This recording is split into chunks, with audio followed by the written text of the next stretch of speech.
praeksistensi Yesus. Apa maknanya? Sebelum kehadirannya ke dunia, Yesus sudah ada. Namun bukan ada dalam keadaannya sebagai manusia, namun dalam keberadaannya sebagai firman, dan firman itu adalah Allah. Nanti pada ayat selanjutnya, pasal yang sama pada ayat 14 itu mulai ditegaskan bahwa firman itu menjadi manusia. Teks ayat ini tidak hanya membuat orang-orang di luar iman kita itu mempersoalkan, menggunjingkan, bahkan menyerang. Tetapi juga ayat-ayat ini kadang-kadang di lingkungan Kristen sendiri tidak dipahami dengan baik. Bahkan sejak gereja kuno pernah ada satu aliran heretik, aliran bidat yang namanya Arius atau Arianisme. Pada masa modern ini dilanjutkan, sekalipun itu bukan turunannya langsung, tapi spiritnya sama, yaitu kelompok yang dinamakan saksi-saksi Yehova. Jadi kalau kita berbicara tentang Yesus, itu tidak hanya dibatasi dengan keberadaan akhirnya sebagai manusia, sebagai putra manusia yang dilahirkan oleh anak darah Maria atau perawan Maria. Namun Yesus sudah ada sebagai firman Allah. Maka orang bertanya, dan ini seringkali masih dipertanyakan. Kemarin waktu saya selesai khotbah di Gereja Toraja di Tanjung Selor, lalu dibuka tanya jawab, masih ada juga yang bertanya, Pak, saya bertanya tentang bagaimana keselamatan orang-orang yang hadir sebelum Yesus ada. Kan dikatakan dalam Injil Yohanes pasal 14 ayat 6, Akulah jalan dan kebenaran dan hidup, dan tidak seorang pun yang sampai kepada Bapa kalau tidak melalui aku. Lalu bagaimana dengan keselamatan orang-orang atau kaum atau bahkan nabi-nabi yang hadir sebelum Yesus ada? Jadi sebelum Yesus ada, mereka bagaimana? Kalau keselamatan itu ada di dalam Kristus. Ini pertanyaan ini lahir dari kepolosan dan ketidakpemahaman imannya sendiri. Lalu saya jawab, sejak kapan Yesus pernah tidak ada? Yesus tidak pernah tidak ada. Dia selalu ada. Namun bukan dalam keadaannya sebagai manusia. Dia sudah ada sebelum kedatangannya sebagai manusia. Sebagai apa? Sebagai firman Allah. Itulah yang ditegaskan dalam ayat Injil Yohanes ini. Pada mulanya adalah firman. Firman itu bersama-sama dengan Allah, dan firman itu adalah Allah. Kalau firman itu ada bersama-sama dengan Allah sejak semula, maka pernahkah ada waktu di mana firman tidak ada? Itulah yang dulu disangkal oleh seorang bidat yang namanya Arius. Berdasarkan itu kemudian gereja menyelenggarakan sebuah konsili yang diadakan di kota Nikea tahun 325 Masehi. Namun juga banyak orang-orang yang menyerang iman Kristen dan mengatakan, oh Yesus baru dilantik jadi Tuhan tahun 325. Ini salah paham dan pahamnya salah. Setiap agama itu memiliki yang namanya teologi atau ajaran. Perumusan ajaran, formulasi ajaran itu selalu hadir kemudian setelah ajarannya, setelah pengalaman iman. Formulasi atau perumusan ajaran itu didahului dengan pengalaman iman. Jadi konsili itu tidak baru menegaskan ketuhanan Kristus, tetapi hanya mengungkapkan iman yang sudah ada, yang ditegaskan kembali pada konsili itu. Terus yang kedua, orang seringkali salah paham dengan judul. Kita ini orang Kristen menyembah Bapa dan Putra dan Roh Kudus, yang disebut dengan Trinitas, Tritunggal. Bagaimana mungkin kita harus percaya dengan Tritunggal padahal kata Tritunggal tidak ada dalam Alkitab? Lah ini salah paham lagi. Agama apapun juga judulnya ajarannya tidak ada dalam kitab sucinya. Iya kan? Dalam bahasa Inggris kita mengenal yang namanya monotheism. Monotheisme itu artinya paham yang menekankan keesaan Allah. Inilah ajaran yang benar yang kemudian ditekankan dalam Yudaisme, agama Yahudi, agama Kristen dan Islam. Sekalipun berbeda dalam definisi, tetapi agama-agama itu mengakui Allah itu esa. 3 kali sehari orang Yahudi membaca yang namanya Shema. Shema Israel, Adonai Elohenu, Adonai Echad. Dengarkanlah wahai Israel, Tuhan Allah kita, Tuhan itu esa. Ulangan pasal 6 ayat 4. Dan ketika Yesus ditanya, hukum yang paling utama itu dengarkanlah wahai Israel. Shema itu tadi. Nah, Shema itu akhirnya disebut emunat hazichut. Artinya apa? Keyakinan iman kepada yang Maha Esa. Dalam bahasa Ibrani emunat hazichut. Lalu dalam kamus Ibrani Arab diterjemahkan dengan al-iman bi ilahin wahid atau at-tauhid. Nah, kata tauhid ini juga tidak muncul dalam Alkitab, juga tidak muncul dalam Al-Quran yang dipakai saudara-saudara kita Muslim. Tapi bukan berarti tauhid tidak ada dalam ajaran Islam, bukan berarti emunat hayyahid tidak ada dalam ajaran Yudaisme, tidak berarti monoteisme tidak ada dalam ajaran Kristen, tapi hanya judulnya saja yang ada kemudian. Emunat hayyahud, at-tauhid, al-iman bi ilahin wahid dan seterusnya, monoteisme dan seterusnya.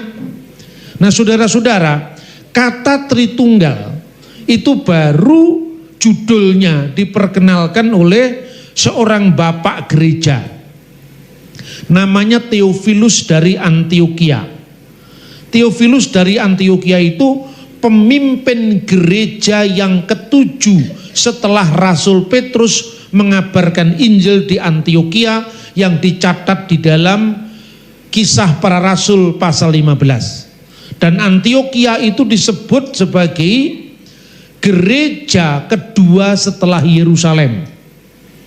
Kisah Rasul pasal 11 ayat 26, untuk pertama kali murid-murid Yesus disebut Kristen itu di Antioquia. Di Antioquia inilah seorang bapak gereja pengganti yang ke-7 kepemimpinan Rasul Petrus di Antioquia. Dia memperkenalkan kata triados. Kenapa saya tunjukkan harus pemimpin gereja di Antioquia, gereja yang tertua setelah Yerusalem, penerus yang ke-7 dari Rasul Petrus? Karena masih ada hubungannya dengan para rasul. Bukan muncul tiba-tiba, tidak ada kesinambungannya dengan para rasul. Karena di gereja-gereja kuno, ya, rasul itu memiliki pengganti-penggantinya, memilih pengganti lagi sampai masa modern. Itulah sebabnya ajaran yang kita imani tentang Tritunggal Maha Kudus itu ajaran rasuli, ajaran apostolik, seperti yang diperkenalkan oleh murid-murid dari Kristus sendiri yang dari awal sejarah gereja. Karena itu Theophilus dari Antioquia untuk pertama kali menyebut kata-kata triados. Triados itu adalah theos, yaitu Allah, toteu, gitu logos auto, ketes sopias auto. Jadi artinya apa? Triados atau Tritunggal itu adalah Allah, firman-Nya, dan kebijaksanaannya. Kebijaksanaannya itu artinya tes sopias auto, itu artinya roh kebijaksanaannya, tidak lain Roh Kudus. Karena kata ini muncul dari Mazmur pasal 33 ayat 6. Oleh firman Tuhan langit dijadikan, dan oleh nafas dari mulutnya itulah kebijaksanaan Allah, maka segala bala tentaranya. Maka Bapa dan Putra dan Roh Kudus itu disebut triados, karena Allah tidak pernah sekalipun sedetik pun tanpa firman-Nya dan tanpa rohnya. Gambaran sederhananya, seperti manusia memiliki pikiran dalam dirinya yang membedakan dia dengan makhluk yang lain. Itulah ciri manusia. Kalau untuk Tuhan kita sebut firman, itu bahasa aslinya logos. Logos itu yang menjadi asal usul dari kata logik, logika. Jadi logos ini pikiran Allah. Dan Ruah Hakodes. Ruah Hakodes itu Roh Kudus. Roh Kudus itu apa? Seperti manusia, itu roh yang ada dalam diri manusia itu. Maka roh Allah ada dalam diri Allah. 1 Korintus pasal 2 ayat 10 dan 11. Seperti roh manusia yang ada dalam diri manusia, maka roh Allah menyelidiki segala sesuatu yang ada dalam diri Allah. Makanya seperti manusia, ada pikiran rasional dalam dirinya yang membuat manusia berbeda dengan makhluk yang lain. Manusia itu animal rasional, makhluk berpikir, maka ada pikirannya dan ada rohnya yang membuat manusia hidup. Begitu juga Allah. Bapa itu tidak merujuk jenis kelamin laki-laki, tidak. Bapa itu adalah kebesaran, keagungan, otoritas. Maka kalau kita berdoa ya menggunakan kata Atta. Atta itu engkau, laki-laki. Meskipun Tuhan itu tidak berjenis kelamin laki-laki. Kalau bahasa Arabnya Anta, bahasa Ibraninya Attah. Attah itu engkau laki-laki. Bukan berarti Tuhan laki-laki. Loh, Yesus kan turun ke dunia, Pak. Kan laki-laki. Kemanusiaan Yesus laki-laki. Tapi Kristus sebagai firman Allah beyond gender, bukan laki-laki, bukan perempuan.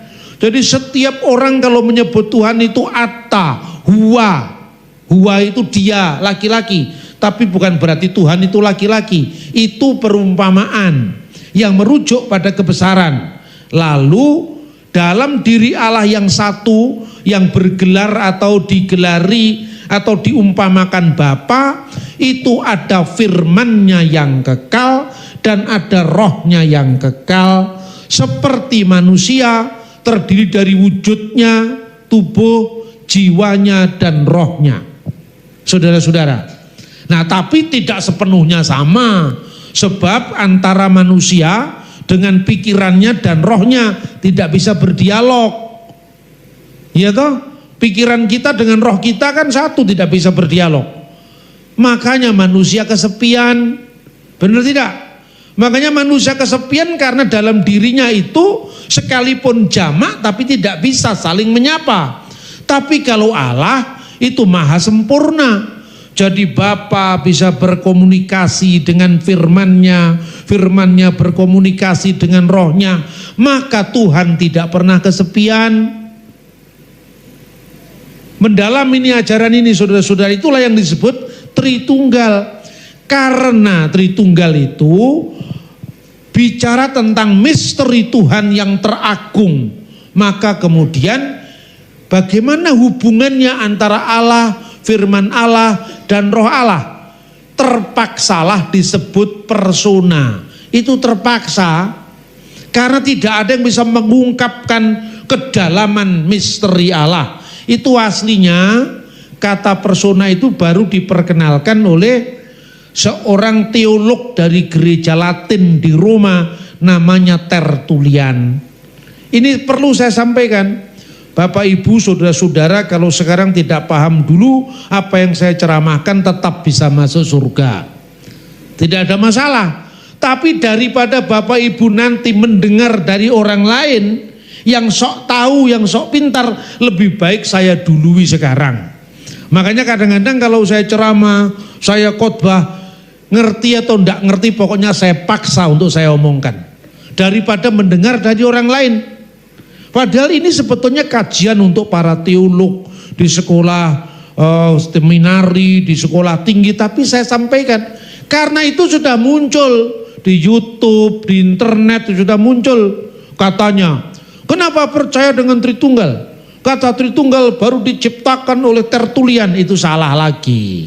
Kata Tritunggal sebelum Tertullian menerjemahkan dalam bahasa Latin tahun 180-an ke bawah. Itu sudah diomongkan dengan Bapak Gereja penerus ketujuh daripada Rasul Petrus yang namanya Theophilus dari Antioquia. Baru dari bahasa Yunani Triados diperkenalkan dalam bahasa Latin di Roma di barat, ya namanya Trinitas. Lalu apa Tuhan itu satu? Ya, satu esa. Lalu kenapa ada Bapa? Kenapa ada Putra? Kenapa ada Roh Kudus? Hubungannya apa? Dicari dalam Alkitab. Makanya ada kata ada. Ada itu dalam bahasa Yunani ousia. Dan kata ousia muncul dalam Alkitab, keberadaan, eksistensi. Lalu ada kata lagi hypostaseos. Hypo itu artinya yang ada di bawah. Histemi itu stasis artinya. Jadi dia yang adalah berada menjadi bagian dari sesuatu. Jadi bagian dari sesuatu. Makanya disebut kata hypostaseos. Lalu dirumuskan. Kata-kata ini ada dalam Alkitab. Mana Pak? Saya membaca enggak ada Alkitabmu bahasa Indonesia. Bahasa aslinya ada. Ya toh? Ini keterbatasan bahasa, maka diungkapkan mia ousia tres hypostasis, satu keberadaan, satu hakikat karena Allah itu satu dalam tiga hipostasis. Nah, hipostasis itu tidak sepenuhnya bisa diterjemahkan, makanya terpaksa diterjemahkan dengan pribadi. Itu yang dilakukan oleh yang namanya Tertullian. Kemudian Tertullian karena tahu kata pribadi itu tidak sepenuhnya sama dengan hypostaseos atau hipostasis, maka dikasih keterangan sama dia. Allah itu satu, maka dikatakan una substantia tres personae, yang artinya satu substansi, satu keberadaan, satu hakikat dalam tiga persona. Wah, kalau persona bisa salah paham ini orang barat karena bahasa Latin itu bahasa hukum, bahasa yang saklek, tidak punya bahasa yang sophisticated menggambarkan keilahian. Beda dengan bahasa Yunani. Bahasa Yunani itu bahasanya orang-orang pemikir ya, makanya bahasanya tinggi-tinggi, maka filsafat muncul dari Yunani. Filsafat itu the mother of science, ibu segala ilmu. Matematika muncul dari sana, yang namanya fisika, biologi, astronomi, semua dari sana. Maka terpaksalah diterjemahkan persona dengan satu catatan, diskresi non separati, distingsi non divisi. Berbeda namun tidak terpisah, tetapi memiliki keunikan secara tidak terbagi. Loh, sulit toh? Sulit, makanya nggak usah banyak protes. Karena sedalam inilah pemikiran para bapak gereja. Tapi terpaksa saya sampaikan. Karena apa? Ini ungkapan yang dalam bahasa Latin tidak sepenuhnya bisa mewakili bahasa aslinya. Maka kemudian diungkapkan, satu, sedemikian rupa di dalam 3 persona, namun persona itu tidak sama dengan personality dalam bahasa Inggris. Kalau pribadi saya dengan pribadi Pak Franken itu memang berbeda. Bukan hanya berbeda tapi terpisah. Kalau Allah tidak terpisah. Kemarin saya bicara di gereja Toraja. Lah waktu Yesus dibaptis, Pak. Yesus dibaptis kan Yesus ada di Sungai Yordan. Roh Kudus dalam bentuk burung merpati ada di atasnya. Lalu suara Allah Bapa di surga, engkaulah anakku, kepadamulah aku berkenan. Berarti kan ada 3 yang terpisah, Pak. Nah ini salah paham lagi. Ini memang bahasanya bahasa metafisika, saudara-saudara. Saya jelaskan gini. Yang tampak terpisah itu adalah kemanusiaan Yesus. Yang tampak terpisah itu adalah Roh Kudus dalam bentuk burung merpati. Tapi siapa yang percaya burung merpati itu setiap burung merpati Roh Kudus? Bahaya. Kalau Roh Kudus setiap burung merpati terbang itu ada Roh Kudus. Anda bisa nangkap Roh Kudus, bisa goreng Roh Kudus. Iya toh? Maka itulah yang namanya teofani. Teofani itu penampakan ilahi.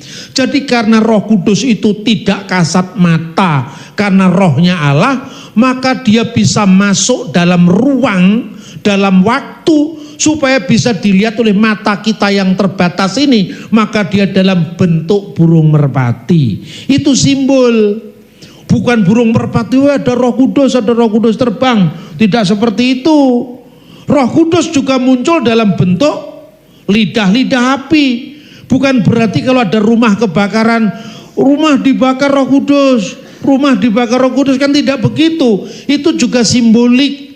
Kenapa? Karena Allah menuliskan hukumnya, Tauratnya di atas loh hati, maka memasuki kepala para murid seperti lidah-lidah api. Jadi ingat ya, yang terpisah itu bukan 3 Tuhan sendiri-sendiri. Tidak, yang terpisah itu pernyataannya di dunia. Yang terpisah itu penjelmaannya ke dunia. Saya berikan contoh secara mudah, ini saya ulang-ulang supaya orang ngerti ya. Contoh nih, sederhana. Saya, pikiran saya dan roh saya satu kan? Pikiran saya kemudian saya ungkapkan ketika saya berceramah, ketika saya berkhotbah, lalu direkam. Setelah direkam ini live streaming sekarang ini, seluruh Indonesia bisa nonton saya. Lalu yang tidak hadir di Berau, lihat itu Pak Bambang yang pakai belangkon warna hijau kayak Ansor, ya, bajunya juga hijau. Itu Pak Bambang, bener apa salah? Benar. Itu penjelmaan saya dan pikiran saya lewat layar ini, layar kecil ini loh. Anda di New York bisa lihat ini, di Los Angeles bisa lihat ini, di Australia anak saya mungkin sedang menyaksikan live streaming bapaknya, di Berau anak saya di Australia bisa lihat ini. Tetapi ini bukan hakikat saya. Hakikat saya dan pikiran saya ini. Jadi lewat teknologi ini saya bisa hadir di segala tempat, sampai jutaan orang bisa melihat dan mengatakan itu yang berbaju batik hijau itu Pak Bambang. Tapi saya sekarang ada di Berau.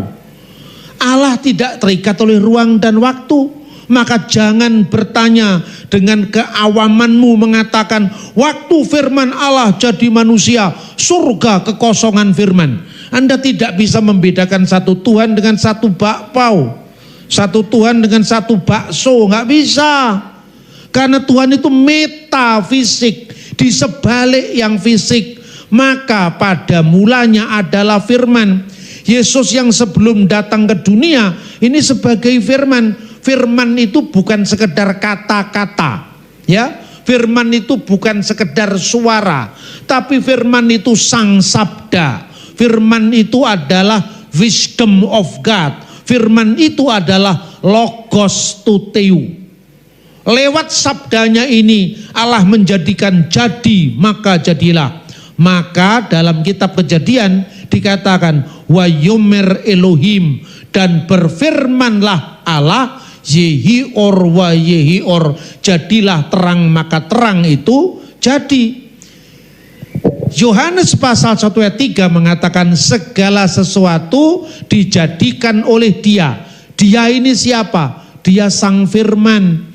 Dan tanpa Dia, tanpa firman itu tidak ada sesuatu pun yang jadi dari segala yang telah dijadikan. Maka tanyalah kepada saksi Yehova, lebih dulu mana Allah atau firman-Nya?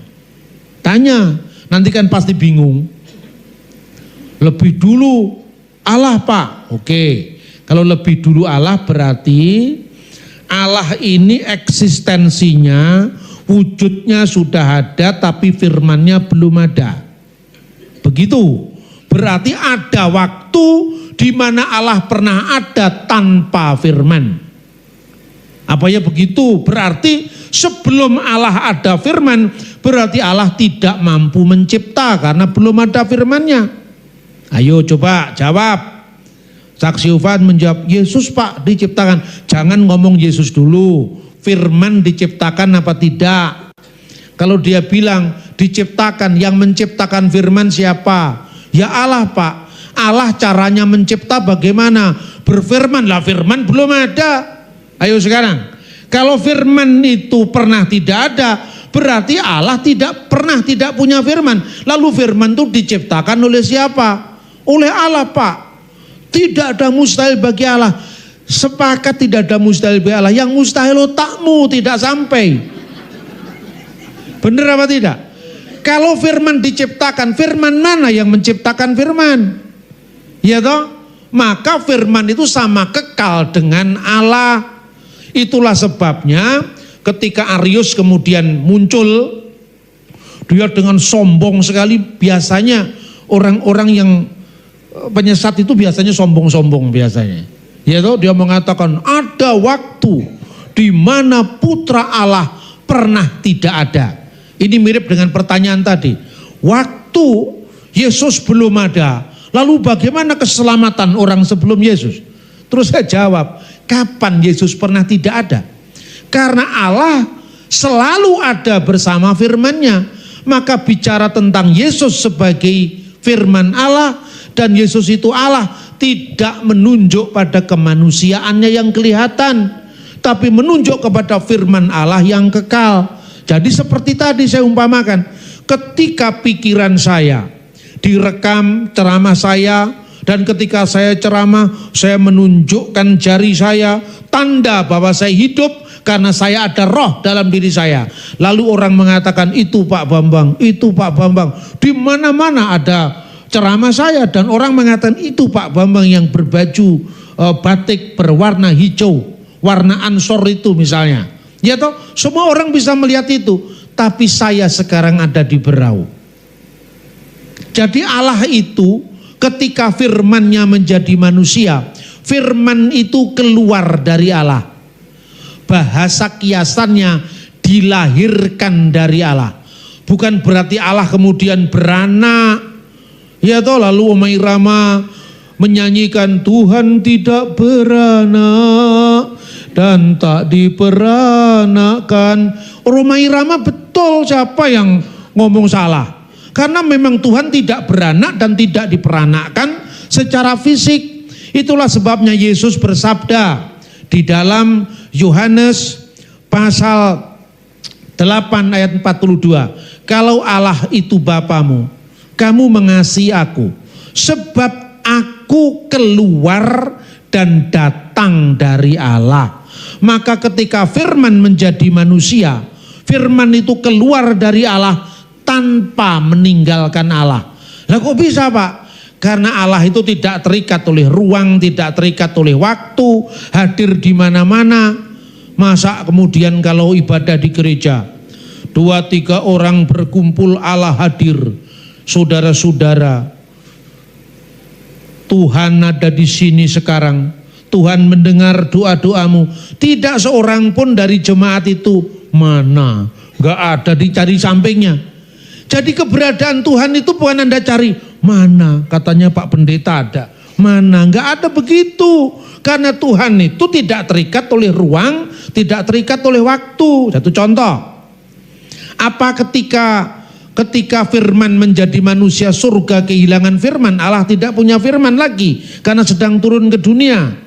Atau ada pertanyaan orang yang tidak ngerti apa-apa itu, kalau firman sudah menjadi manusia, kenapa di surga masih ada suara, engkaulah anakku, kepadamulah aku berkenan? Kenapa masih ada suara? Firman itu bukan suara saja, firman itu adalah kesepenuhan kealahan. Itu ada, karena firman itu olehnya Allah mencipta oleh firman, olehnya Allah memberi petunjuk pada nabi-nabi, firmannya diterima oleh Amos, firmannya diterima oleh Yesaya, firmannya berkata pada Yeremia. Firman itu logos Allah.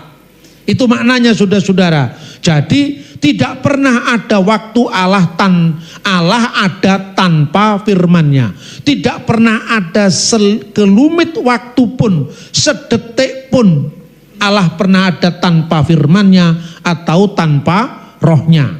Nah itu kalau pemikiran secara iman dan teologi yang benar.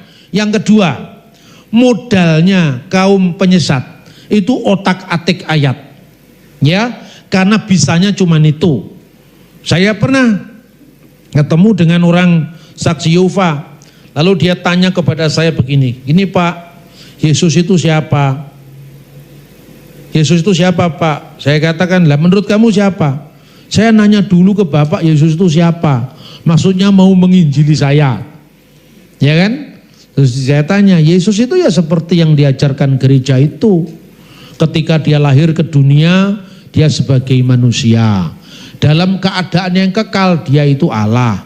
Dia disebut Tuhan. Makanya ada lagunya Pak Niko itu, Yesus Tuhan dan Allah kami. Lah itu.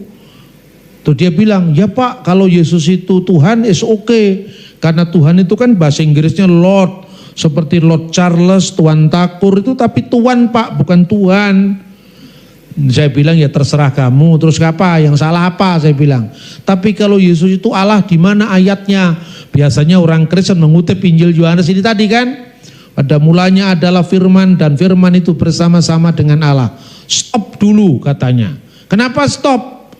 Kalau Amir bersama-sama dengan Markus, apakah Amir adalah Markus? Ya jelas bukan Mas. Amir ya Amir, Markus ya Markus. Kalau bapak bersama anak-anaknya, bapak bersama anaknya, apakah anaknya adalah bapak? Juga bukan. Karena apa? Kalau Amir bersama dengan Markus, Markus bukan Amir, Amir bukan Markus. Karena Markus, karena Amir, karena Yohanes itu dipisahkan oleh ruang satu dengan yang lain. Maka kalau Yohanes sekarang ada di Berau, pada saat yang sama Yohanes tidak ada di Jakarta. Benar apa tidak? Maka ada lagunya, aku di sini, engkau di sana kan? Memang dua ruang yang berbeda. Tapi kalau Allah apa itu berlaku? Nah sekarang Allah sedang berkarya di Berau. Tuhan sedang hadir untuk melawat umatnya, maka banyak orang sakit sembuh karena lawatan Tuhan. Jakarta juga ada KKR pada saat yang sama. Lalu di Jakarta konfirmasi Tuhan, berapa lama lagi engkau sampai di Jakarta? Kami sudah nunggu lama sekali. Masa Tuhan begitu? Tuhan itu maha hadir, tidak terikat oleh ruang, tidak terikat oleh waktu. Jadi kalau Allah ada di sini, sekaligus ada di sana. Karena Allah bisa ada di mana-mana pada jam dan saat yang sama. Allah beserta dengan orang beriman. Berapa jumlah orang beriman di seluruh Indonesia? Banyak Pak, 20 juta. Kalau 20 juta, Allah jumlahnya berapa? Allah jumlahnya satu. Berarti Allah yang satu beserta dengan 20 juta manusia yang beriman kepadanya, mulai dari Sabang sampai Merauke, berjajar pulau-pulau.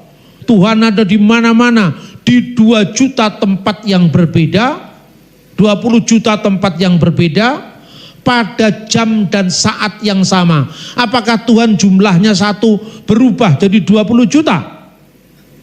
Tuhan, berapa lagi engkau akan menambahi dirimu? Sekarang penganutmu lebih banyak lagi. Apa engkau harus punya waktu, punya kesempatan untuk menyertai 40 juta manusia lagi? Itu berlaku untuk Pak Bambang Nursena. Karena kalau hari ini saya di Berau, tidak bisa saya di Bali. Kalau Tuhan kan tidak bisa begitu. Jadi logika pertama, di mana kalau saya ada di sini tidak ada di sana, itu namanya logika fisik. Logika fisik.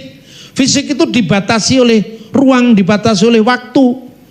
Itu kalau menurut filsafat pertama, ini terpaksa saya ngomong filsafat ini. Itu namanya logika dasar. Logika paling rendah. Satu contoh, logika paling rendah itu gini, manusia itu tahu kalau benda itu bulat, misalnya bola itu bulat. Manusia tahu bahwa misalnya HP ini adalah persegi panjang. Dari mana dia tahu? Secara fisik ada bendanya. Satu contoh misalnya, HP Samsung ini persegi. Untuk saya tahu ini persegi, mata saya harus melihat, harus berjarak. Jarak inilah yang di dalam bahasa Latin namanya abstrahere. Dari kata abstrahere muncul kata abstraksi. Misalnya, oh iya, ini bentuknya persegi panjang. Bola ini bulat, coba taruh di sini. Tahu ini bulat atau enggak? Yang tahu cuman sinarnya saja. Tapi saya tidak tahu bentuknya. Untuk tahu bentuknya harus mengambil jarak, itu namanya abstraksi. Pengetahuan manusia terendah itu kalau tidak ada bendanya, tidak punya kesimpulan. Itulah 1, 2, 3 Pak Gendut naik kuda. Itu awal daripada pemahaman manusia, namanya fisik. Kalau tidak ada bendanya tidak bisa menyimpulkan. Itu terendah. Yang kedua namanya Yang kedua namanya matesis. Matesis itu hitungan. Basicnya sudah ada di sini, tidak ada di mata lagi. Contohnya, 5 kali 5 sama dengan 25. Tanpa ada bendanya pun, misalnya 25 gram, 25 karat, 25 liter. Tanpa bendanya kalau 5 kali 5 sama dengan 25. Itulah yang namanya matesis, yang kemudian melahirkan ilmu matematika. Ya kan?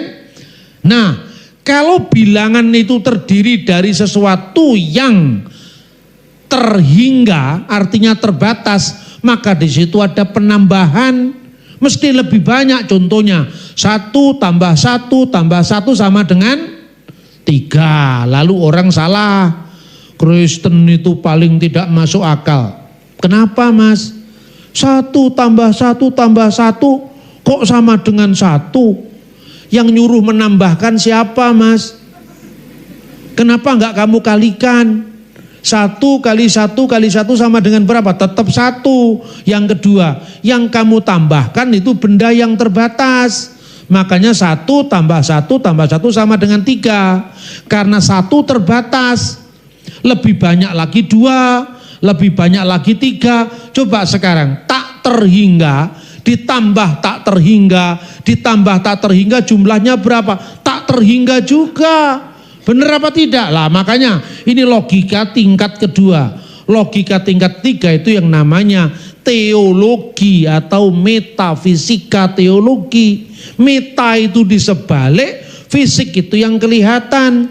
Jadi kalau sudah bicara Tuhan, tidak lagi bicara hitungan, tidak lagi bicara tentang jarak, ya. Ini ditambah ini, karena ini kan ada jarak, ya. Tapi kalau tak terhingga, ya tak terhingga. Itulah Tuhan. Pusing kan? Pusing. Makanya jangan terlalu banyak ngurusi orang. Ya toh? Nah sekarang kita lihat yang kedua soal otak-atik ayat tadi, Pak. Jadi firman bersama-sama dengan Allah, logikamu didandani dulu. Karena firman itu sesuatu yang metafisik. Ya, tidak bisa kamu aspek ruang samakan dengan bakpao. Kalau 3 bakpao diambil 1 bakpao tinggal 2 bakpao. Bener toh? Itu tadi matematika. Sekarang saya ganti pertanyaannya. Kamu ahli bikin bakpao. Diajarkan pada 1000 orang. 1000 orang yang dulu tidak ahli bakpaologi, sekarang ahli bakpao. Apakah ilmumu berkurang 1000? Tidak. Lah kenapa tidak? Wong diajarkan berarti kurang. Karena ini bukan benda. Makanya berbeda. Cara mikirnya berbeda. Jadi firman bersama-sama dengan Allah, firman adalah Allah. Kenapa firman kok adalah Allah, Pak? Makanya konsili Nikia tadi kemudian merumuskan, dan aku percaya akan satu Tuhan Yesus Kristus yang diperanakkan dari Bapa, yang dilahirkan dari Bapa sebelum segala abad. Loh kok lahir dari Bapa, Pak? Lahirkan dari ibu, nggak ada lahir dari Bapa. Ya toh? Karena ini bukan kelahiran fisik. Makanya lahir dari Bapa itu seperti lahirnya sebuah gagasan dari pikiran seseorang. Ayo siapa yang mengatakan Pancasila itu lahir dari gagasan Bung Karno? Nanti dulu Pak, siapakah istri Bung Karno yang melahirkan gagasan? Sebab Bung Karno punya istri namanya Bu Fatmawati yang melahirkan Bu Megawati. Bung Karno punya istri Bu Hartini yang melahirkan Mas Taufan misalnya. Ini kan lahir fisik, tapi kalau lahirnya sebuah gagasan, tidak perlu ibu, tidak perlu pengandungan, tidak perlu bidan. Paham nggak? Jadi kalau Allah punya anak, siapa bidannya itu pertanyaan primitif. Karena tidak bisa membedakan satu benda dengan satu yang metafisik tadi. Maka lahir dari Bapa artinya Allah menyatakan diri melalui firman-Nya. Maka dikatakan dalam Yohanes pasal 1 ayat 18, tidak seorang pun pernah melihat Allah. Jadi Allah itu tidak bisa dilihat. Tapi anak tunggal yang di pangkuan Bapa, dialah yang menyatakannya. Maka konsili itu kemudian menegaskan Yesus itu Allah dari Allah sebagai firman, bukan sebagai manusia, bukan kemanusiaannya, terang dari terang, seperti sinar matahari yang keluar dari matahari. Maka matahari ada bendanya di langit. Kita tahu itu matahari karena ada sinar yang keluar dari matahari. Setiap mata bisa melihat. Lalu kita berjemur di bawah matahari, ada panasnya yang kita rasa. Jadi matahari ada sinarnya yang kita lihat, ada panasnya yang kita rasa. Tritunggal juga. Saudara-saudara yang terkasih dalam Tuhan, itulah gambaran paling sederhana tentang eksistensi Allah. Maka dikatakan Allah dari Allah, terang dari terang, Allah sejati dari Allah sejati, dilahirkan tidak diciptakan. Ayo sekarang, dilahirkan. Setiap orang lahir pada saat dia adanya, pada saat dia dilahirkan. Satu contoh, saya ini dilahirkan pada tanggal 27 bulan Zulkaizah tahun 1383 Hijriah, bukan tahun Masehi, tahun Hijriah. Misalnya ini, sebelum tanggal 27 bulan Zulkaizah saya belum ada. Ya toh, keberadaan saya diawali hari kelahiran saya. Makanya ada hari ulang tahun. Keberadaan Yesus tidak diawali dari kelahirannya, karena kelahirannya ke dunia itu kelahiran firman yang menjadi manusia. Tetapi firman dari Allah itu sama-sama kekal dengan Allah. Roh dari Allah itu sama-sama kekal dengan Allah, tidak terikat oleh ruang, tidak terikat oleh waktu, tidak ada yang dahulu, tidak ada yang kemudian, karena sejak kekal Allah bersama firman-Nya dan rohnya. Bereshit bara Elohim et hasamayim ve et zaaret. Pada mulanya Allah menciptakan langit dan bumi, Elohim.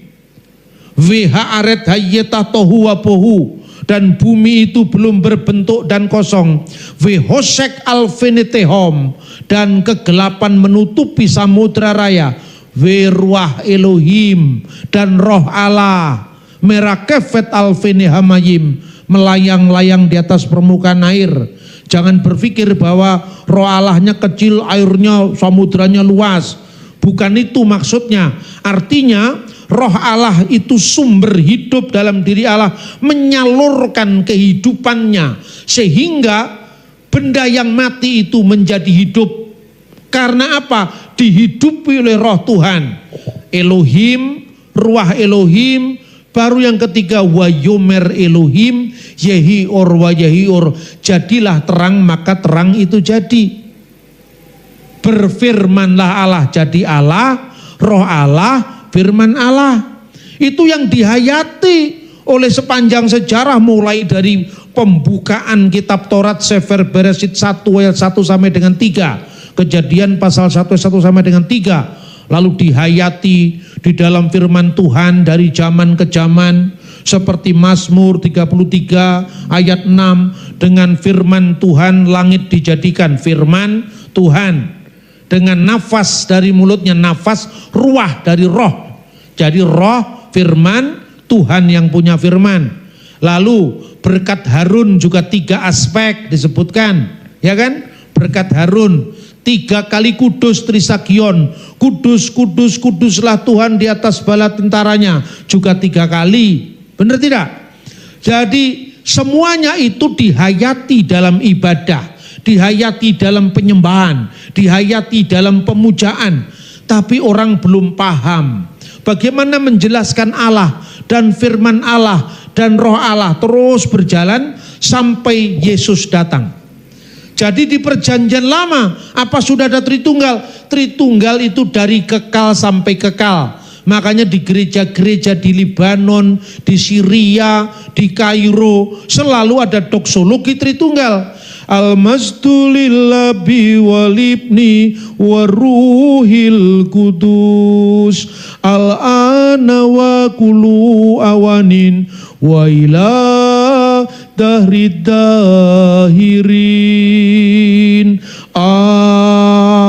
Amin. Itu gereja di Libanon, bukan gereja di Berau. Itu gereja di Kairo, ya kan? Karena itu agama itu jangan selalu dikaitkan dengan budaya. Kekristenan itu bukan hanya datang dari barat, datang dari timur juga. Bahkan Yerusalem, Antioquia itu letaknya di timur, bukan di barat. Baru dibawa ke Roma, dibawa ke Konstantinopel, dibawa ke Eropa. Setelah 1000 tahun gereja ada di Eropa, lupa rumahnya. Rumahnya kan di Timur Tengah. Maka saya ingin dari timur dibawa ke barat. Sekarang barat mampir lagi ke timur, lihat masa lalu kita. Itulah gereja. Jadi Kristus itu memang milik segala bangsa, termasuk miliknya orang Libanon. Kalau Anda pergi Paskah di Libanon, itu setiap Paskah itu ada lagu yang menarik sekali. Al-Masihum min ba'inil amwat. Kristus telah bangkit di antara orang mati. Al-Masihu min ba'inil amwat wa wati al-mauta bil maut wa wahabal hayata lilladina fil kubur.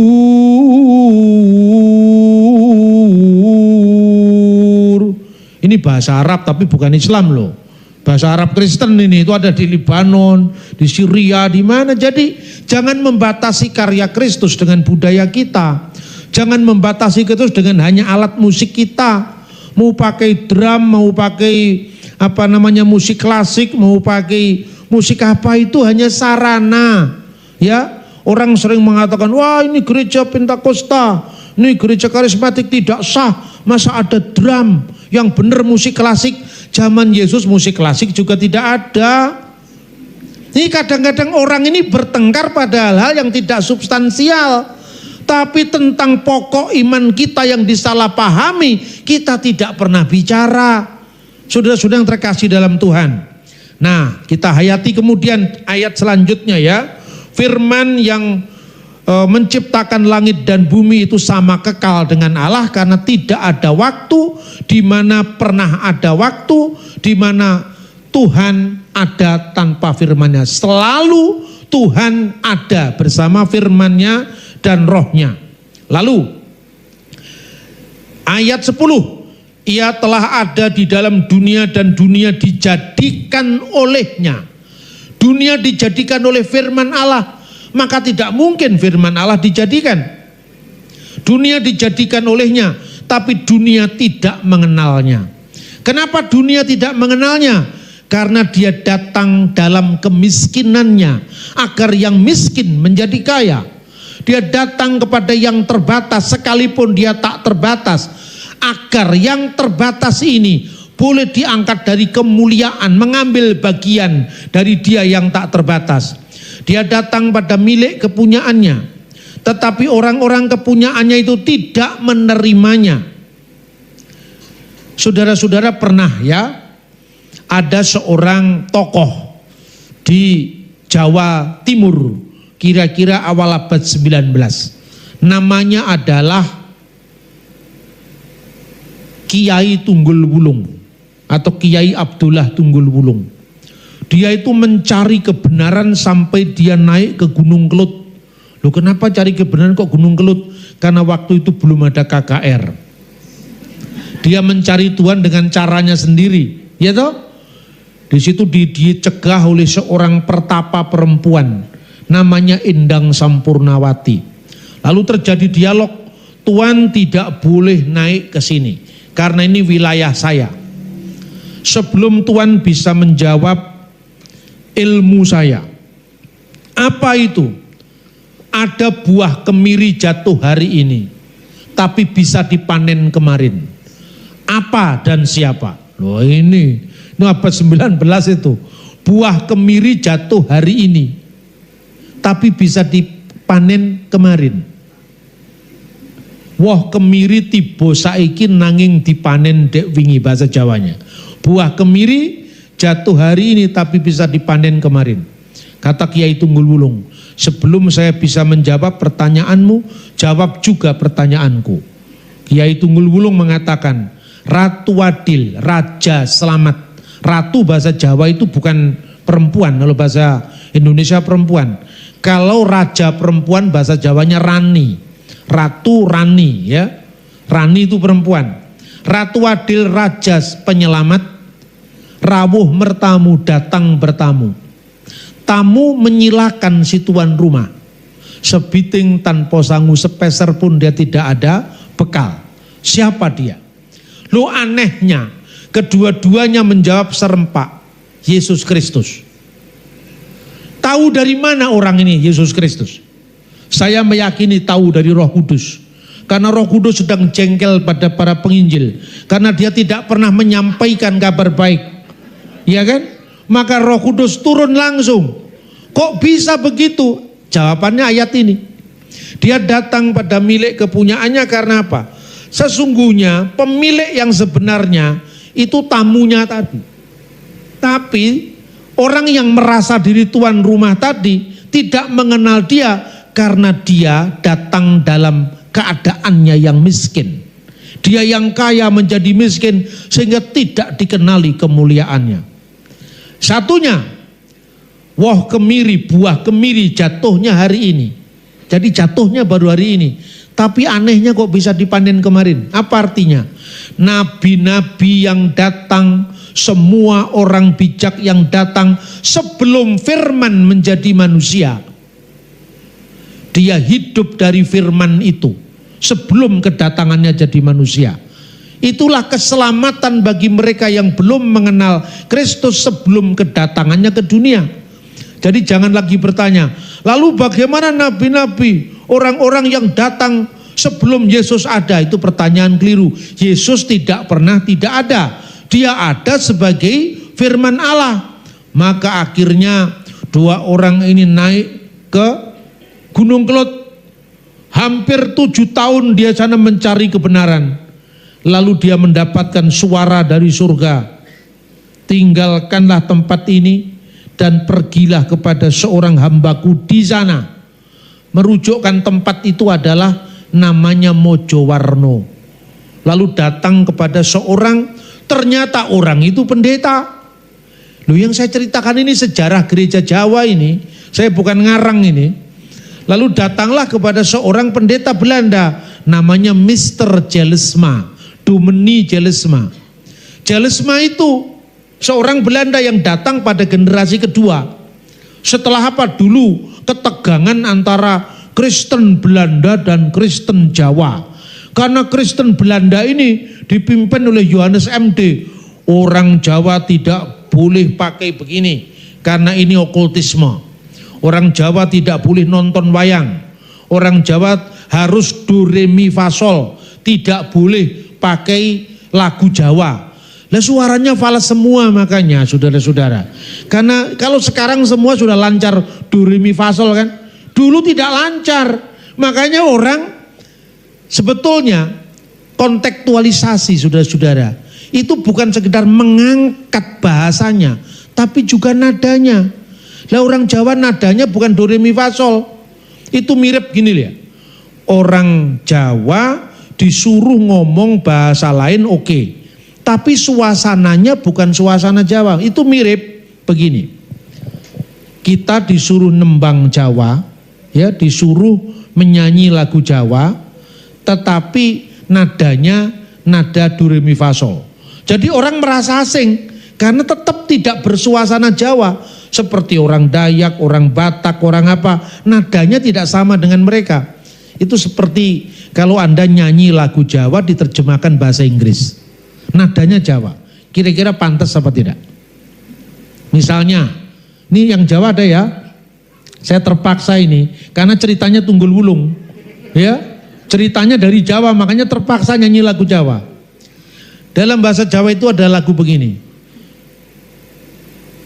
Ojo sok gampang dadi wong lamis, ento yento amung lamis. Jangan jadi lip service, jangan munafik artinya. Coba terjemahkan dalam bahasa Inggris. Kira-kira ngerti nggak orang Inggris sana? Do not be easy to be lip service, if only lip service, it better for you. Kan nggak cocok gitu saudara-saudara. Maka kita ini kontekstualisasi yang separuh-separuh. Akibatnya apa? Ada polarisasi Kristen Jawa dan Kristen Belanda. Sampai datanglah Dominee Jellesma. Lalu singkat kata Kiai Tunggul Wulung yang sudah paham kekristenan dari suara Roh Kudus tadi menjadi cikal bakal penginjilan di tanah Jawa. Dari Kiai Tunggul Wulung lahirlah Kiai Sadrah yang menjadi cikal bakal gereja-gereja di Jawa Tengah. Lalu muncul lagi di Jawa Timur muridnya namanya Kiai Tosari dan seterusnya sampai hari ini. Maka saudara-saudara, kita jangan sampai malas-malasan tidak memberitakan kabar baik. Karena kalau sampai Roh Kudus turun tangan sendiri malu kita saudara-saudara. Seperti sejarah dari gereja yang saya sampaikan tadi. Nah terakhir saudara-saudara, akhirnya firman yang menjadi manusia baru dikenal pada saat firman Allah itu lahir dari Bunda Maria. Yang dilahirkan Bunda Maria itu kemanusiaannya. Makanya lahir dari Bapa sebelum segala abad tanpa seorang ibu. Karena memang Allah itu tidak beranak dan tidak diperanakkan secara fisik. Lalu ketika turun ke dunia, lahir dari Bapa, lahir dari ibu tanpa seorang Bapa. Karena apa? Menunjukkan bahwa anak yang dikandung Maria benar-benar dari Roh Kudus, bukan dari Yusuf suami Maria, apalagi Yusuf Wanandi atau Yusuf siapa. Artinya benar-benar dari Roh Kudus.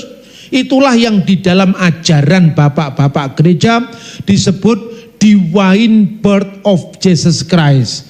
Kelahiran ilahi, firman Allah dari Allah. Dan yang kedua, virgin birth of Jesus Christ. Kelahiran dari seorang ibu perawan yang menunjukkan kesucian Yesus yang adalah firman yang menjadi manusia. Maka Yesus itu disebut anak Allah, bukan berarti Allah beranak secara fisik. Ia datang kepada milik kepunyaannya, tetapi orang-orang kepunyaannya itu tidak menerimanya. Ayat 12, tetapi semua orang yang menerimanya diberinya kuasa supaya menjadi anak-anak Allah, yaitu mereka yang percaya dalam namanya. Jadi orang-orang yang percaya menerima dia disebut anak-anak Allah. Tapi apa artinya?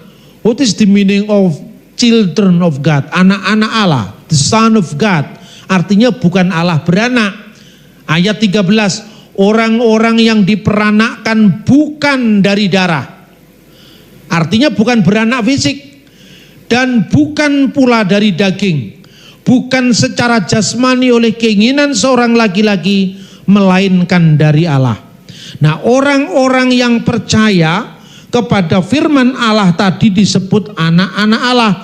Dan firman ayat 14 itu telah menjadi manusia dan diam di antara kita, dan kita telah melihat kemuliaannya, yaitu kemuliaan yang diberikan kepadanya sebagai anak tunggal Bapa, penuh kasih karunia dan kebenaran. Dan yang kedua ini maknanya anak tunggal, monogenes, artinya apa?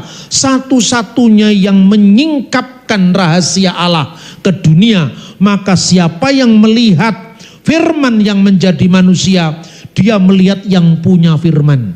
Jadi Bapa, Putra dan Roh Kudus itu adalah Allah yang satu, yang esa.